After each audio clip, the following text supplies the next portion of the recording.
as of now, you know, I'm here, you know, and we shall see where it goes. Welcome back to Housewives Nightcap. This week we have not one guest, but two for you. We have Miss Kandi from Real Housewives of Atlanta. Her interview was so good with Lauren, you guys. We could just not include it on Nightcap. It wasn't right? going to be a nightcap, and then we just talked a lot about the shakeup that's going down in ATL right now, and I called Emily and I'm like, we need to cancel our other guest because we have our guest for this week. And also, if you guys keep watching, we have a little treat for you. We have David from Behind the Velvet Rope podcast. You guys, he is such a Bravo insider. His podcast is like a part of the Bravo family, so he's got all the tea. He's got all the tea, and we are going to talk about also the other shakeup that's going down in Housewives world, which is happening in the Big Apple, and he's going to give us his insider knowledge on what he thinks is going to go down for next season. So stick by us, watch both interviews because they're golden. Well, okay, Kandi, you are booked and busy. You're like one of the busiest celebs I know, and now you have this new project. You're now a Broadway producer. Yes. I'm so excited. This is like a really big deal for me. You know, whether you know it or not, I love Broadway. You know, I love the theater.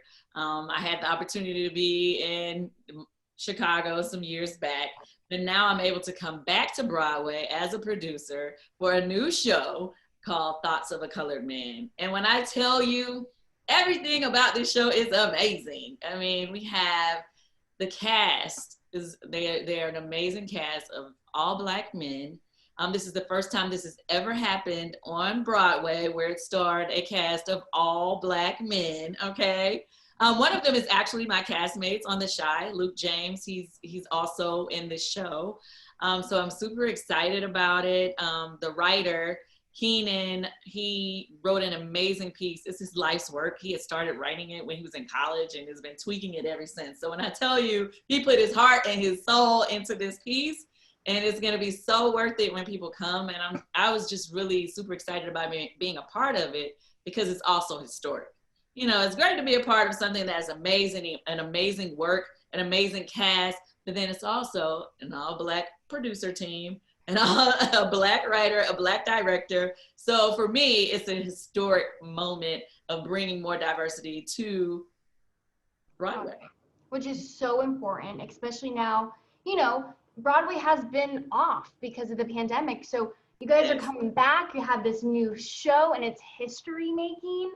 Yes, history making in a history making time, because like you said, Broadway has shut down for the first time ever in history. I don't know if a lot of people ever recognize the fact that Broadway has never shut down since they started back in, I can't give you the year, so don't let me get started giving false information, but they have never shut down. So the pandemic shut Broadway down. So now that we're opening up, we're gonna open up with a bang, and we're gonna bring a little spice to it.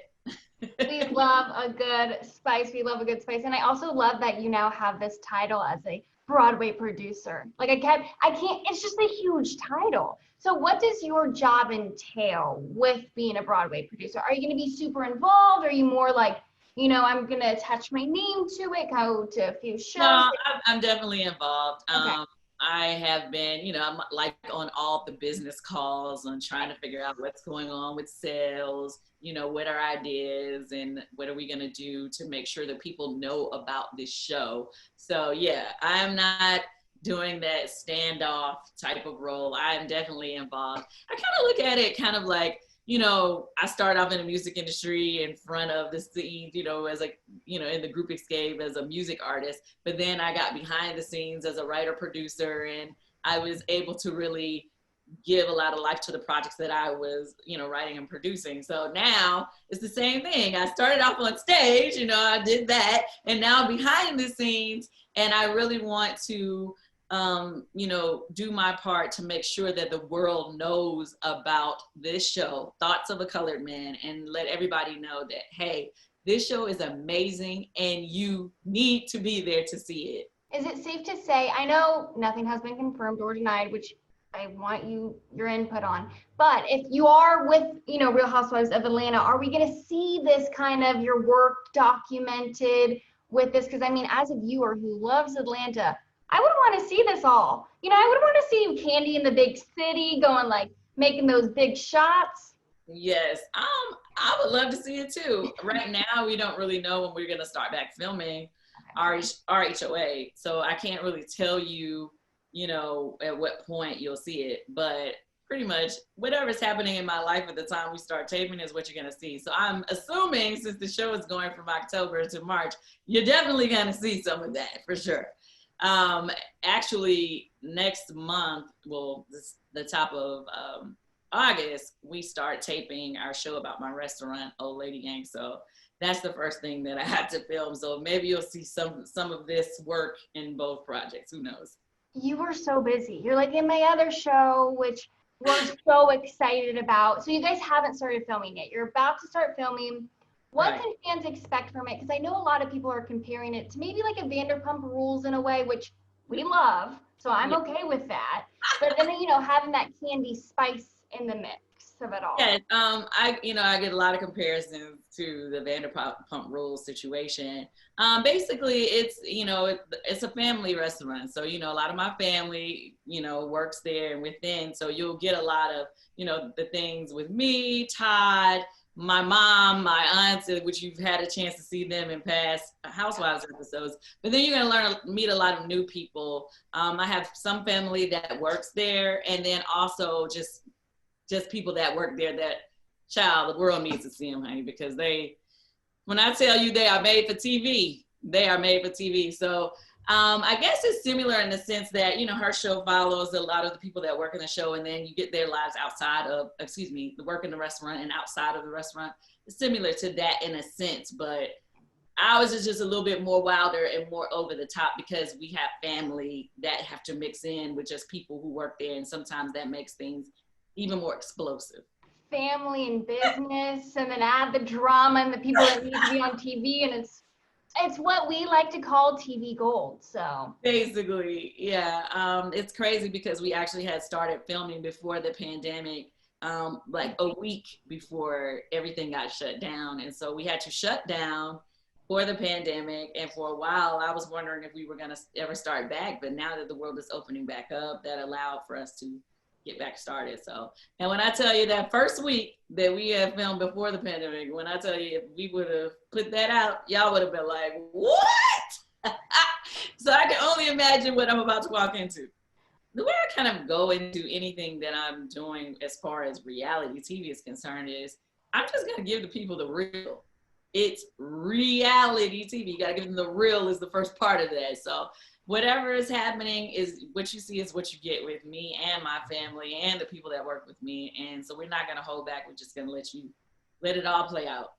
Which is why we love you so much, and which is why you've been on Real Housewives of Atlanta for so long, because you deliver season after season. So I do need to know, there's so much speculation right now about a cast shakeup.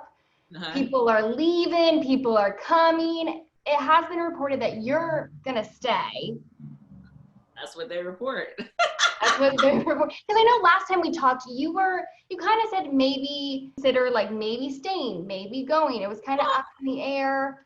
I think the thing about it, if people were when they asked me before, they were like, do I ever think about, maybe not being there anymore? And I think just as a real person, I constantly have thoughts of like, okay, is this my time to stay or should I go or whatever? Because I read the blogs just like everybody else. Some people are like, oh, she shouldn't do this anymore. Oh, she blah, blah, blah. So those thoughts cross my mind as well.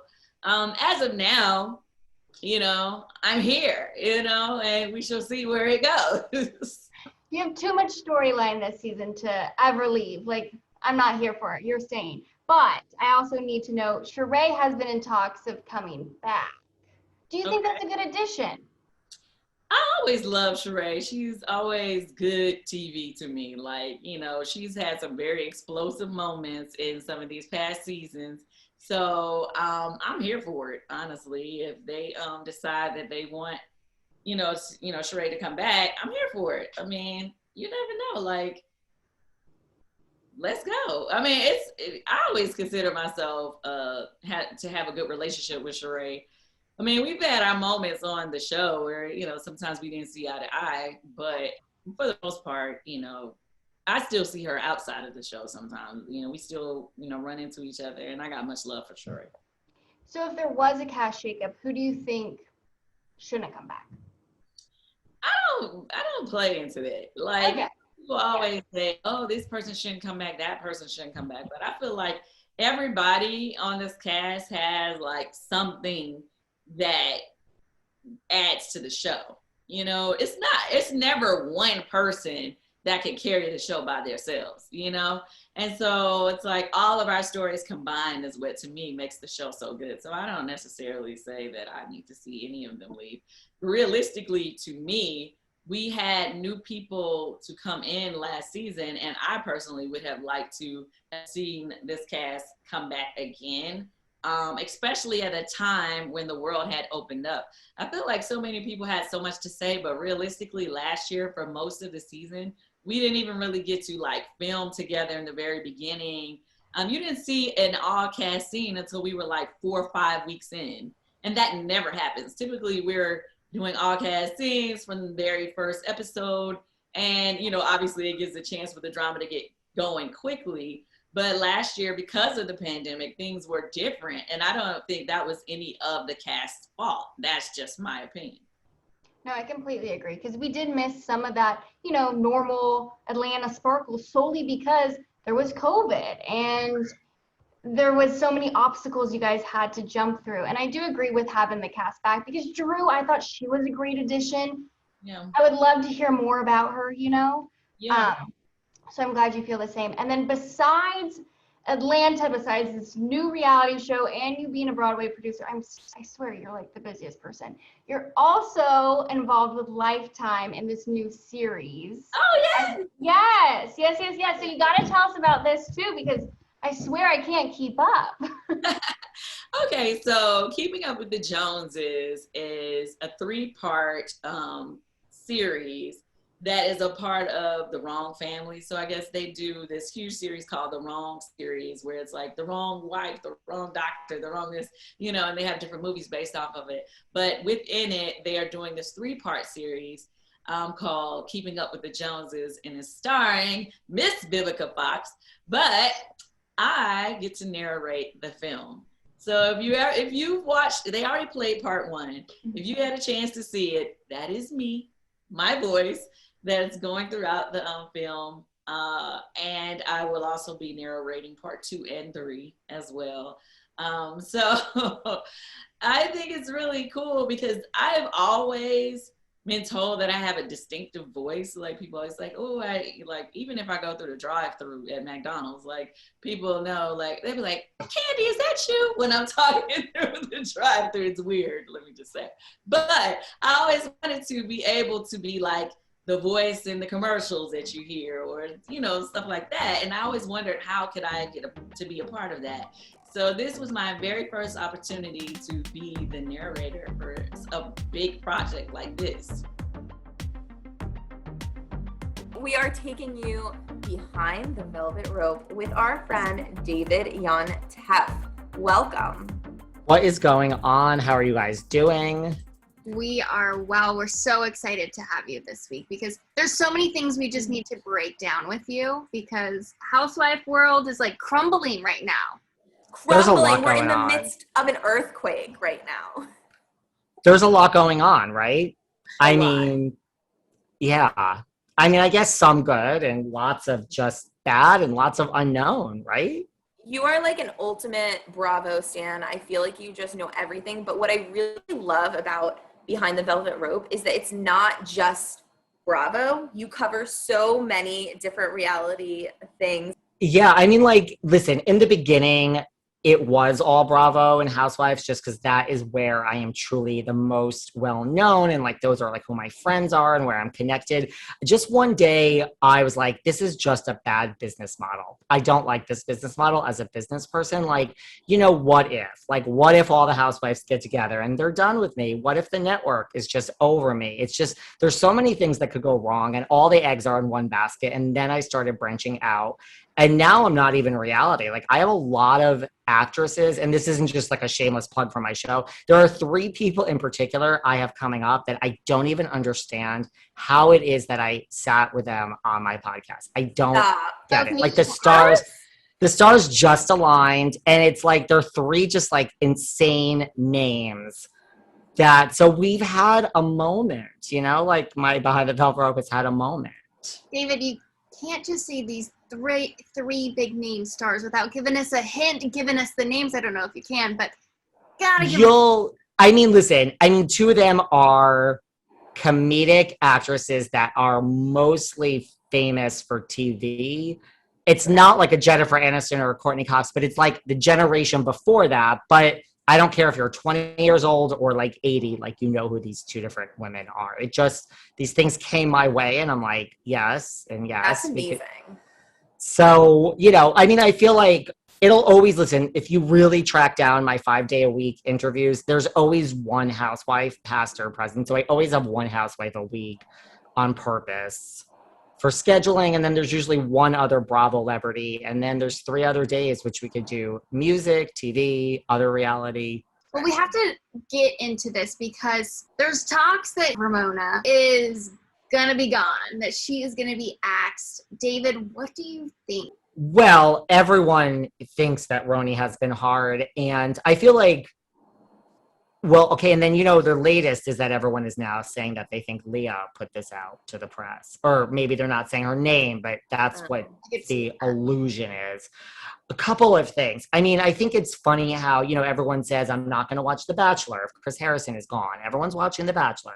I'm not going to watch The OC. It's the worst season of the Housewives in the history of Housewives, which I agree with. I think it was single-handedly the worst season of any Housewives that has ever existed. So, I think all the people that say they're not going to watch RHOA anymore, well, like, they're not. It's the lowest rated ever now. They just pushed the reunion back. I don't know if you know this. The reunion is pushed back. Yeah, we just read that. So what do you think about Ebony? Do you think she was a good addition? I always try to separate, when someone, like you guys, you have people on your show and then you get a feel for them. So I don't know if you've talked to Ebony yet. I love Ebony in person. The best. Unbelievable. Loved. And I don't just say that. Act. Total class act. I loved chatting with her. I'm a lawyer too, so it was instant, like I told her this, and it was just this instant like respect for me, which I don't need that because I'm a lawyer. That will get me nothing in life, but it was just one of those, she's like, you understand what I'm saying because you're a lawyer and this is how we argue, and I was like, I got it, girl. Right. But I thought she was a total class act. She was really like what I loved about her, like when she was on my show, is she would say, like, let me explain that I am answering your question and in regards to this thing with Luann, and this is how I feel, and that is not on a more broad level, and I'm not. So like, I just loved that Ebony could say, like, this refers to this situation and not everything. And like, I agree. I loved her. My experience with her after, now that it's over, loved. She keeps in, like, it's nothing but pure pleasure. So I love Ebony as a person. I personally I think that even though I try not to be clouded, like I think I'm clouded by that. So I just love her so much as a person. I know. I know that, listen, everyone is saying they're not watching because it's gotten too serious in the world. I personally think nobody is going this year. But now I don't know. Now that the ratings are so low, I don't know. But I thought that nobody was going, that they purposely had 5 housewives. And this is like 2 weeks ago, and I was like, Bershawn is not coming back. They're not getting rid of anyone. They will add a housewife and have 6, and they will add a friend on, and that will be 7 people, 2 new people, and that will change it up enough. That's what I thought. Now, the ratings are lower than ever, and there is a Bershawn movement going on. I like her. I thought she's fun. I liked Bershawn. I want, at the end of the day, if there's going to be a RHOA shakeup, I want Dorinda back. I do You too. do. I want a little bit of her. Like, she doesn't need to be mean. If she comes back, I hope she's not going to be the mean Dorinda we saw last season, but more the sassy fun that we did know the past couple of seasons, but I do think we're missing something because Dorinda's not there. Well, I think if Dorinda comes back, it will be them pulling her aside and being like, you know, you're coming back and this is how it's going to work. Right. And it's only going to work if you, I think Dorinda, you know, it is, let's say, like it's part produced. So I think they would have a chat with Dorinda, and I think Dorinda gets it, and she would leave all of the bitterness out, even if she wanted to bring it in. I do. And then I think you would watch like a Dorinda that you've never seen before. Just like sweet and fun. And that's how I think if Dorinda came back. I just think, I don't know, but I think if they switch up the cast, they are not getting rid of Ramona. I don't think she's the first one to go. I don't think so either. I think Ramona still is entertaining. I don't like her as I don't want to talk to her or hang out with her. I don't want to have a coffee with her. She's I like extremely watching entertaining. She yeah, is. She's and very entertaining. You can't say that about almost anyone, especially like 10 to 15 years in, where it's like, it's funny. And I mean, the thing is, with all of this stuff that's going on the blogs now, if you think about it, Ramona is just like, okay, Leah came in, she was the darling, like, and it's almost like Ramona said to herself, just let her have all of this. And it's almost like Ramona knows what she's doing. I think she's just like, let Leah have a great season. Let her have 3 great seasons, 4. But she's just, I think, saying to herself, like, nope, she's not. There's no 13 years like Ramona Singer, so just let her do her thing. Well, who do you think, if someone goes, or 2, or however many, who do you think would be the first 1 or 2? I think Leah will go. You do? Mm-hmm. Leah had a really bad season. She did. I never thought she would go like 2 weeks ago, but now I'm starting to think that if she doesn't go, she's not, but it's not as clear as like Bronwyn. Like I knew Bronwyn was going. I'm like, she's going. David, you need to give us a plug of your podcast. Where can people find you? I feel like we can just keep talking and talking. And people need to listen to your podcast. I mean, there's so much going on. That's why we're going to have to do this again, because like this is changing by the day. So everyone can listen to Behind the Velvet Rope. It is a 5-day-a-week interview show. If I annoyed you here today, you should still listen, because I barely speak about myself. It's all interviews, and I have an interesting style, and like I will go there. I don't care how hard the question is. Like I have to ask what I have to ask, and anywhere podcasts are found, right? You totally go there. Totally. You ask everything. Like some of your episodes turn into like really almost like a therapy session. Some are more funny. Like it's kind of a ride. Some are lighthearted, and then others were like, it's an hour and a half, and I need to know what was going through our minds. And on Instagram, it's at Behind Velvet Rope, just Behind Velvet Rope. There's no the. Everyone could follow me, listen, and hopefully you'll like the interviews, mostly Bravo, some non-Bravo.